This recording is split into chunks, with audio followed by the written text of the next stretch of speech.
Olivia was born December of 2019. I had a wonderfully amazing pregnancy. We basically had what we thought was a perfectly healthy child.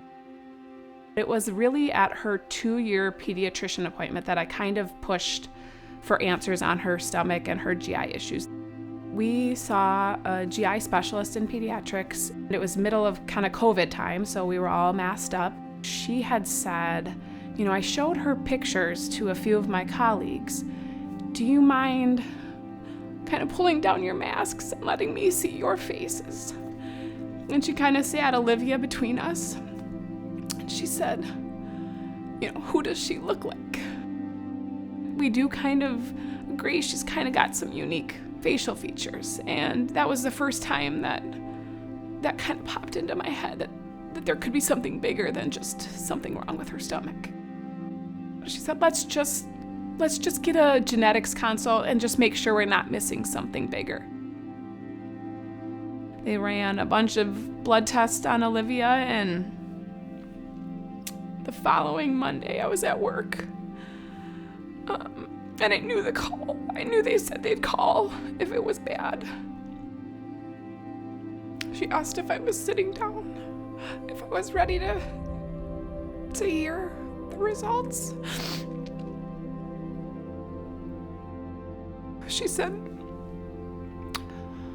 Olivia has mucopolysaccharidosis type 3, or Sanfilippo syndrome. I knew how bad it was. And I just cried. I just sat in my office and I cried. I literally felt like my heart was ripped out. There's no treatment options available. We basically were told to take her home and love her.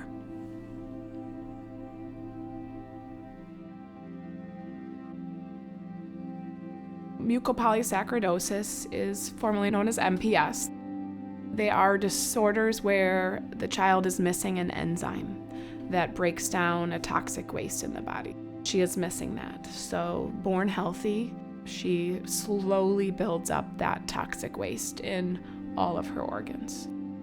That leads to cognitive delay, speech delay, gross motor delay. She will likely lose her ability to speak by the age of 7, her ability to walk, and her ability to feed herself in the coming years after that. Life expectancy ranges between 12 and 19, and it's a pretty sad and hard road up to that point. My husband and I have basically been the experts, within a few months of this diagnosis so that we can guide Olivia's care. Liv is 5 years old, but cognitively about an 18-month-old. So we sort of say that she is our forever toddler. So she's a little troublemaker, and so we're constantly having to babysit basically her forever. Liv's wish was to go to Disney World. Our wish, we felt, was a little bit different in the sense that Liv doesn't have the cognitive ability to choose a wish.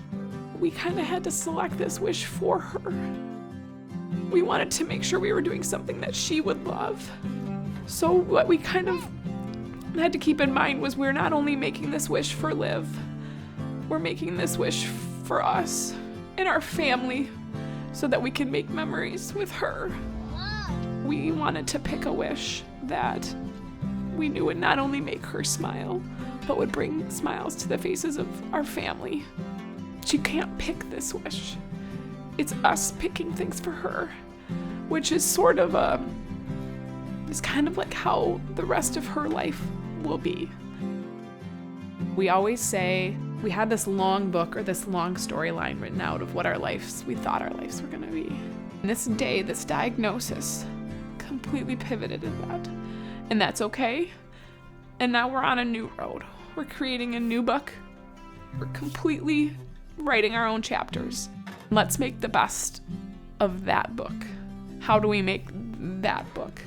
Our goal is to make her happy and make her smile.